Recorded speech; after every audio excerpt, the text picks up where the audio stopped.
Geography at a glance চ্যানেলে সকলকে স্বাগত জানাই।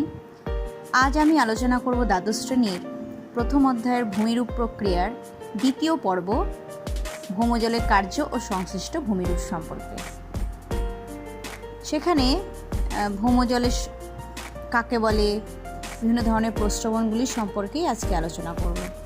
তো প্রথমে দেখে নিই আমরা ভৌমজল কি। ভৌমজল হলো মাটির নিচের জল, অর্থাৎ মাটির নিচে যে ধরনের জলই থাকুক সেটাই হলো ভৌমজল। একে ইংরেজিতে বলা হয় গ্রাউন্ড ওয়াটার। এই ভৌমজলকে আবার উপপৃষ্ঠীয় জলও বলা হয়। কারণ কি, এই জলের কিছু অংশ শিলা মাটির মধ্যে অসংখ্য ছিদ্র দিয়ে অভিকর্ষজ বলের প্রভাবে ভূপৃষ্ঠের নিচে উপপৃষ্ঠে অর্থাৎ সাব সারফেসে পৌঁছায় বলে একে উপপৃষ্ঠীয় জল বলে। তাহলে সংজ্ঞা হিসেবে কি বলা যায়? ভৌমজল হলো সেই উপপৃষ্ঠীয় জল যা শিলার ছিদ্রে প্রবেশ করে শিলাকে সম্পূর্ণভাবে সম্পৃক্ত করে এবং অভিকর্ষের প্রভাবে প্রভাবিত হয়ে প্রতিক্রিয়া করে। তাহলে বোঝা গেল। এবার দেখে নিই আমরা ভৌমজলের কি গুরুত্ব, অর্থাৎ কি কাজে লাগে আমাদের। প্রথম হলো ভৌমজল পৃথিবীর সঞ্চিত জলভাণ্ডারের একটি মুখ্য অংশ। এছাড়া পানীয় জলের বেশ কিছু অংশ আমরা কূপ বা নলকূপের মাধ্যমে ভৌমজল থেকেই পেয়ে থাকি। ভৌমজল আর কী কাজে লাগে? ভৌমজল কৃষিকাজে প্রচুর পরিমাণে ব্যবহার করা হয়। আবার কখনো কখনো ভূগর্ভের জল প্রস্রবণ বা নির্ঝর রূপে ভূপৃষ্ঠে এসে পৌঁছায় এবং এই প্রস্রবণকে কেন্দ্র করে আবার কিন্তু জনবসতিও গড়ে উঠতে দেখা যায়। 5 নম্বর পয়েন্ট কি, ভূগর্ভের জল বিভিন্ন শিলাস্তরের মধ্য দিয়ে প্রবাহিত হওয়ার সময় শিলা ক্ষয় করে ভূ অভ্যন্তরে, বিশেষ করে চুনাপাথরযুক্ত অঞ্চলে বিভিন্ন ধরনের ভূমিরূপ গড়ে তোলে, যেটাকে কার্স্ট ভূমিরূপ বলে। সেটা আমরা পরে আলোচনা করব। এবার দেখে নেওয়া যাক এই ভৌমজলের উৎস বা উৎপত্তি কোথা থেকে আসছে এই জল। উৎস অনুসারে ভৌমজল বিভিন্ন ধরনের হয়। 1 নম্বর হলো আবহিক জল বা মেটেরিক ওয়াটার, অর্থাৎ আবহাওয়ায় যে জল পাওয়া যায়। আবহাওয়ায় কী জল পাওয়া যায়? বৃষ্টির জল এবং তুষার গলা জল। এই জল ভূ অভ্যন্তরে ভৌমজলে পরিণত হলে একে আবহিক জল বলে। 2 নম্বর হলো সহজাত বা জন্মগত জল বা কনেট ওয়াটার। পাললিক শিলা গঠিত হওয়ার সময় সমুদ্র বা হ্রদের কিছু জল অনেক সময় পাললিক শিলার মধ্যে থেকে যায়, অর্থাৎ সহজাতভাবে এই জল থাকে বলে একে সহজাত বা জন্মগত জল বলে। পরবর্তী যে জল সেটা হচ্ছে ম্যাগমাটিক বা উৎসন্দ জল বা জুভেনাইল ওয়াটার। অগ্নুদ্গমের সময় কিছু খনিজ মিশ্রিত উত্তপ্ত জল বের হলে এই জলকে ম্যাগমাটিক ওয়াটার বলে। আর রয়েছে আরেক ধরনের জল হয় ভৌমজল, সেটা হচ্ছে সমুদ্রের জল। উপকূল অঞ্চলে সমুদ্রের জল অনেক সময় শিলার মধ্যে দিয়ে সামান্য পরিমাণে ভূ অভ্যন্তরে প্রবেশ করে থাকে। তবে এই প্রকার জল কিন্তু খুব সামান্য পরিমাণেই ভূ অভ্যন্তরে পাওয়া যায়। তাহলে আমরা দেখে নিলাম যে কী ধরনের ভৌমজল হয়। এবার দেখে নিই ভৌমজলের নিয়ন্ত্রকগুলো কী কী। অর্থাৎ কোথাও আমরা সারা পৃথিবীতে যদি দেখি ভৌমজল কিন্তু একরকম পরিমাণে পাওয়া যায় না, কোথাও বেশি পরিমাণে আছে আবার কোথাও কম পরিমাণে আছে। তো সেইগুলো কিছু নিয়ন্ত্রককারী উপাদান রয়েছে, সেগুলো কি?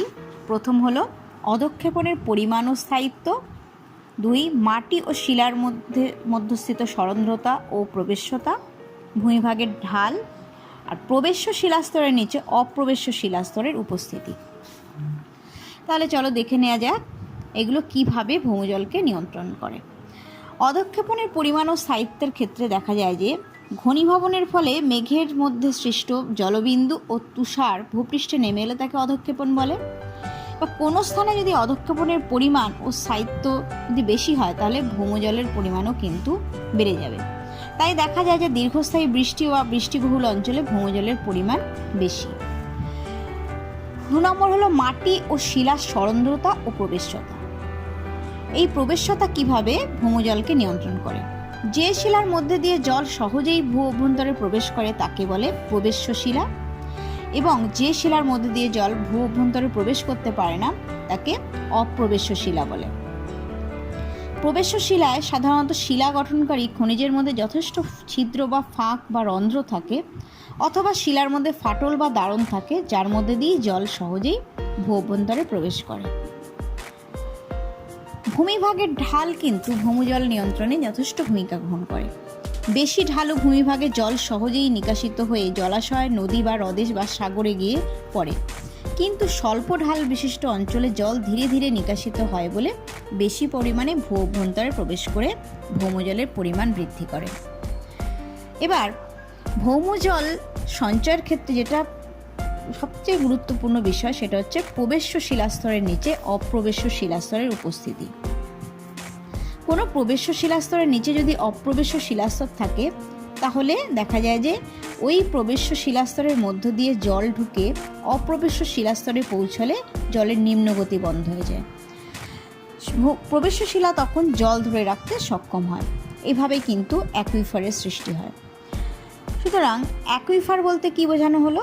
অ্যাকুইফার বলতে ভৌমজল ধারণকারী শিলাস্তরকে বোঝায়। সম্পৃক্ততার ভিত্তিতে এই জল ধারণকারী স্তরকে আবার দুভাগে ভাগ করা যায়, ভ্যাদস্তর আর ফ্রিয়েটিক স্তর। তাহলে আমরা দেখে নিলাম কিভাবে ভৌমজলকে নিয়ন্ত্রণ করে বিভিন্ন নিয়ন্ত্রকগুলো। এবার দেখে নিই যে জলস্তর বা ভৌম জলস্তর কাকে বলে। ওয়াটার টেবিল, ভৌম জলস্তর অর্থাৎ ওয়াটার টেবিল কাকে বলে? কোনো সম্পৃক্ত স্তরে আবদ্ধ জলসীমার শীর্ষদেশগুলি যোগ করলে যে রেখা পাওয়া যায় তাকেই কিন্তু ভৌম জলস্তর বা গ্রাউন্ড ওয়াটার টেবিল বলে। এই ভৌম জলস্তরের কতগুলো বৈশিষ্ট্য আছে। প্রথম বৈশিষ্ট্য কি? স্থায়ী সম্পৃক্ত স্তরের বা ফ্রিয়েটিক স্তরের উপরি পৃষ্ঠই কিন্তু ভৌম জলস্তর, আর এটি সমুদ্রপৃষ্ঠের ন্যায় কোনো সরল সমান্তরাল রেখা বা তল নয়। এছাড়া ভূমিরূপের সাথে ভৌম জলস্তরের একটি সামঞ্জস্য লক্ষ্য করা যায়। যেমন উপত্যকা অঞ্চলে এই স্তর কিছুটা অবতল প্রকৃতির, আবার উঁচু ভূমিভাগে এটি আবার উত্তল প্রকৃতির হয়ে থাকে। 4 নম্বর হলো বিভিন্ন ঋতুতে বৃষ্টিপাতের তারতম্যের ফলে ভৌমজলের প্রবাহ ও ভৌম জলস্তরের উচ্চতার তারতম্য হয়। বর্ষাকালে কিন্তু এই স্তর কিছুটা উপর দিকে উঠলেও আবার শীতকালে বা গ্রীষ্মকালে তা কিন্তু নেমে যায়। এবার আমরা দেখে নিই অসম্পৃক্ত স্তর কি। এই যে বললাম যে বর্ষাকালে জলস্তর উপরের দিকে উঠে আসে আবার গ্রীষ্মকালে নেমে যায়, এর কারণ কিন্তু রয়েছে অসম্পৃক্ত স্তর হলো এর প্রধান কারণ। ভূপৃষ্ঠে উপরিভাগে হ্রদ বা জলাভূমি ছাড়া যে সিক্ত বা শুষ্ক স্তর রয়েছে তাকে অসম্পৃক্ত স্তর বলে। এই অসম্পৃক্ত স্তরের মধ্যে দিয়ে জল নিচে চলে যায় বটে, কিন্তু এই স্তর জল ধরে রাখে না, তাই একে ভ্যাদস্তরও বলা হয়। বেশি বৃষ্টিপাত হলে এই অসম্পৃক্ত স্তরের ঠিক নিচের স্তরে কেবল সাময়িকভাবে ভৌমজল থাকে, কিন্তু বৃষ্টিপাত বন্ধ হলে তা কিন্তু আবার শুকিয়ে যায়, তাই একে সবিরাম সম্পৃক্ত স্তর বলে। এই চিত্রেই তোমরা দেখতে পাচ্ছ কোনটা সবিরাম সম্পৃক্ত স্তর। এই সবিরাম সম্পৃক্ত স্তরের নিচের স্তরে স্থায়ীভাবে জল থাকলে তখন সেটাকে বলা হয় স্থায়ী সম্পৃক্ত স্তর। একে আবার ফ্রিয়েটিক স্তরও বলে। এই স্থায়ী স্তর আরও গভীরে অবস্থিত অপ্রবেশ্য শিলাস্তর পর্যন্ত বিস্তৃত। এই অপ্রবেশ্য শিলা জলের নিম্নগতি বন্ধ করে এবং স্থায়ী সম্পৃক্ত স্তরের জল ধরে রাখে। এইভাবে ভৌম জলস্তরের সূচনা ঘটে। এই স্থায়ী সম্পৃক্ত স্তর দিয়েই কিন্তু সারা বছর তুমি জল পেতে পারো, আর অসম্পৃক্ত সবিরাম সম্পৃক্ত স্তরে শুধুমাত্র বর্ষাকালেই জল পাওয়া যাবে, অন্য সময় কিন্তু এখান থেকে জল পাওয়া সম্ভব নয়। আচ্ছা, এবার দেখে নিই আমরা ভ্যাদস্তর কি। ভূপৃষ্ঠ থেকে ভৌম জলস্তর পর্যন্ত অর্থাৎ সম্পৃক্ত স্তরের উপপৃষ্ঠ পর্যন্ত উপপৃষ্ঠ অংশে যে অসম্পৃক্ত স্তর থাকে তাকে ভ্যাদস্তর বলে। অর্থাৎ এই স্তরে জল আবদ্ধ থাকে না, কেবলমাত্র অভিকর্ষের টানে নিচের দিকে নেমে আসে। ভ্যাদস্তরের মধ্য দিয়ে প্রবাহিত জলকে বলা হয় ভ্যাদস ওয়াটার বা ভ্যাদস জল বলে। এই ভ্যাদস্তরকে কিন্তু আবার 3 ভাগে ভাগ করা যায়: মৃত্তিকা জলস্তর, কৈশিক স্তর আর মৃত্তিকা বায়ুস্তর। মৃত্তিকা জলস্তর কি? এটি ভ্যাদস্তরের সবচেয়ে উপরের অংশ। গাছের মূল বা শিকড় মাটির নিচে যতদূর পর্যন্ত পৌঁছাতে পারে তাকে মৃত্তিকা জলস্তর বলে। আর কৈশিক স্তর কোনটি? এটি সর্বনিম্ন ভ্যাদস্তর। সম্পৃক্ত স্তরের জলের পৃষ্ঠটান বৃদ্ধি পেলে কৈশিক নল বেয়ে জল ওপরের দিকে উঠে আসে এবং মৃত্তিকা কণাগুলিকে কেন্দ্র করে তাদের গায়ে আটকে থাকে। একে কৈশিক জল বলে। কৈশিক জলযুক্ত মাটির স্তরকে কৈশিক স্তর বলে। মৃত্তিকা বায়ুস্তর। মৃত্তিকা জলস্তর ও কৈশিক স্তরের মধ্যবিত্ত স্তরকে বলা হয় মৃত্তিকা বায়ুস্তর। এবার দেখে নিই আমরা অ্যাকুইফার বা ভৌম জল ধারণকারী শিলাস্তর কি। অ্যাকুইফার প্রবেশ্য শিলার যে স্তরে ভৌমজল সঞ্চয় থাকে তাকে অ্যাকুইফার বলে। অর্থাৎ অ্যাকুইফার বলতে ভৌমজল ধারণকারী শিলাস্তরকে বোঝায়। কোনো প্রবেশ্য শিলাস্তরের নিচে যদি অপ্রবেশ্য শিলাস্তর থাকে তাহলে ওই প্রবেশ্য শিলাস্তরের মধ্যে দিয়ে জল ঢুকে অপ্রবেশ্য শিলাস্তরে পৌঁছালে জলের নিম্নগতি বন্ধ হয়ে যায়। তখন ওই প্রবেশ্য শিলাস্তর জল ধরে রাখতে সক্ষম হয় এবং অ্যাকুইফারের সৃষ্টি হয়। অপ্রবেশ্য শিলাস্তরের ওপর ভৌম জলবাহী প্রবেশ্য শিলাস্তর থাকলে উন্মুক্ত অ্যাকুইফার সৃষ্টি হয়। আবার যদি দুটি অপ্রবেশ্য শিলাস্তরের মাঝে ভৌম জলবাহী প্রবেশ্য শিলাস্তর থাকে তাহলে আবদ্ধ অ্যাকুইফারের সৃষ্টি হয়।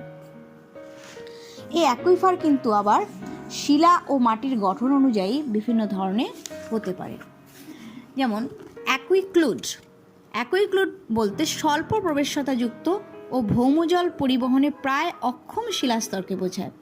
আবার অ্যাকুইক্লুড বলতে অপ্রবেশ্য শিলাস্তরকেও বোঝায়। এরপর আসি অ্যাকুইটার্ড। অ্যাকুইফারের মতো জলবাহী স্তরও নয়, আবার অ্যাকুইক্লুডের মতো জলরোধক স্তরও নয়। এরূপ বেলে দোআঁশ মাটিতে গঠিত ধীর গতিসম্পন্ন জলবাহী স্তরকে অ্যাকুইটার্ড বলে। পাম্প করলেও কিন্তু এখান থেকে জল সহজে পাওয়া যায় না বলে কূপ বা প্রস্রবণ সৃষ্টিতে এর তেমন সক্রিয় ভূমিকা নেই। অ্যাকুইফিউজ, যে শিলাস্তরে জল প্রবেশ করতে পারে না এবং যে শিলাস্তর জল শোষণ করে ভৌমজল পরিবহন ও সরবরাহ করতে পারে না সেই শিলাস্তরকে অ্যাকুইফিউজ বলে। এই স্তর ভৌমজল পরিবহনে বাধা সৃষ্টি করে। এবার আমরা দেখে নেব বিভিন্ন প্রকার প্রস্রবণগুলো। তো তার আগে দেখে নিই প্রস্রবণ কি। ভূপৃষ্ঠের কোনো অংশ দিয়ে ভূগর্ভের জল স্বাভাবিক গতিতে বের হলে তাকে প্রস্রবণ বলে। এই প্রস্রবণ সৃষ্টির কতগুলো কারণ রয়েছে। শিলাস্তরের প্রকৃতি কীরকম হবে, শিলাসমূহের পারস্পরিক অবস্থান, ভূমিভাগের ঢাল, শিলাস্তরের চ্যুতি বা দারণের অবস্থান, ভৌমজলের চাপ অবস্থিতি ইত্যাদি নানা কারণের ওপর কিন্তু নির্ভর করে বিভিন্ন ধরনের প্রস্রবণ সৃষ্টি হয়। তো প্রস্রবণকে বিভিন্নভাবে শ্রেণীবিভাগ করে ভাগ করা যায়। তো প্রথমে আসি প্রস্রবণের জলধারার স্থায়িত্ব অনুসারে প্রস্রবণ কত রকমের হয়। এক হলো অবিরাম প্রস্রবণ। যে প্রস্রবণ থেকে জল সারা বছর ধরে বের হয় তাকে অবিরাম প্রস্রবণ বলে। এছাড়া সবিরাম প্রস্রবণও হয়। যে সমস্ত প্রস্রবণ থেকে শুধুমাত্র আর্দ্র ঋতুতে জল প্রবাহিত হয় এবং বছরের অন্য সময় শুকিয়ে যায় তাকে সবিরাম প্রস্রবণ বলে। প্রস্রবণের জলের উষ্ণতা অনুসারে আবার প্রস্রবণকে ভাগ করা যায় তিন ভাগে। এক হলো উষ্ণ প্রস্রবণ। ভৌমজল অনেক সময় ভূগর্ভের অনেক গভীর স্থানে পৌঁছালে সেখানকার তাপে জল 37 ডিগ্রি সেলসিয়াস বা তার বেশি উষ্ণ হয়। এই উষ্ণ জল ভূপৃষ্ঠের কোনো ফাটল বা গর্ত দিয়ে বের হয়। এই জলধারাকে উষ্ণ প্রস্রবণ বলে। ভারতে এরকম অনেক প্রস্রবণ দেখা যায়, যেমন বক্রেশ্বর, রাজগীর, সিমলা প্রভৃতি স্থানে এরকম উষ্ণ প্রস্রবণ দেখা যায়।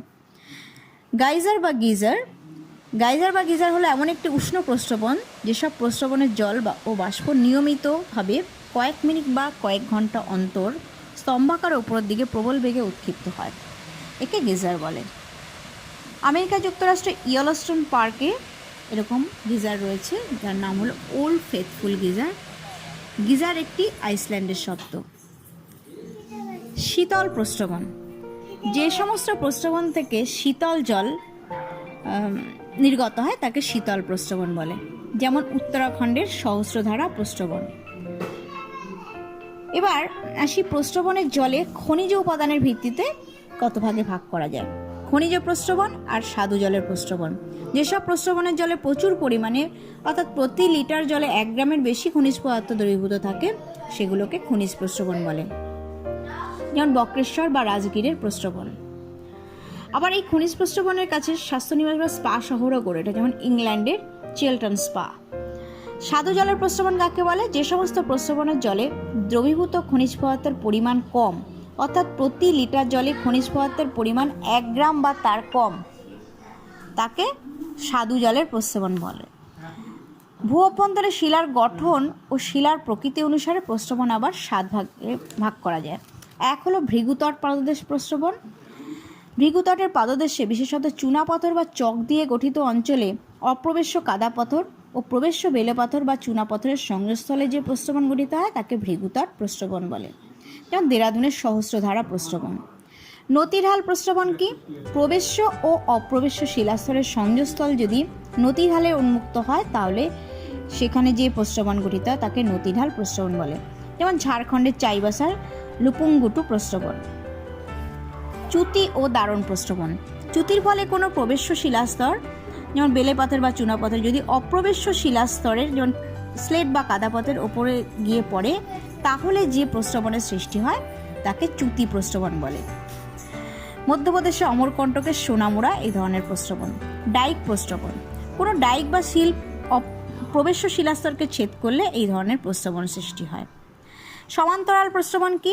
সমান্তরাল শিলাস্তরের মধ্যবর্তী প্রবেশ্য শিলাস্তর থাকলে তাতে সঞ্চিত জল যেসব প্রস্রবণ গঠন করে তা মোটামুটিভাবে সমান্তরালে নির্গত হয় বলে একে সমান্তরাল প্রস্রবণ বলে। আর ভ্যাকলুসিয়ান প্রস্রবণ কি? চুনাপাথরযুক্ত অঞ্চলে চুনাপাথরের গুহার ভেতর থেকে বাইরে বেরিয়ে আসা জলধারাকে ভ্যাকলুসিয়ান প্রস্রবণ বলে।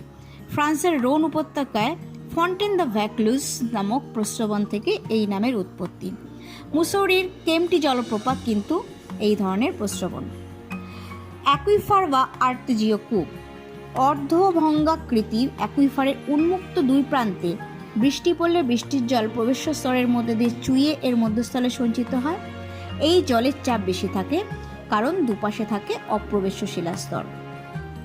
ফলে এত চাপে থাকে যে এর মধ্যে যদি কূপ খনন করা যায় এই স্থায়ী সম্পৃক্ত স্তর পর্যন্ত জল কিন্তু আপনা আপনি প্রবল বেগে বেরিয়ে আসে। একে আর্টেজীয় কূপও বলে। ফ্রান্সের আর্তোয়া প্রদেশে সর্বপ্রথম এই কূপ আবিষ্কৃত হয় বলে একে আর্টেজীয় কূপ বলা হয়। ভারতের আমেদাবাদের বীরগাঁও নামক স্থানে 232 মিটার গভীর এরকম কিন্তু আর্তেজীয় কূপ খনন করা হয়েছে।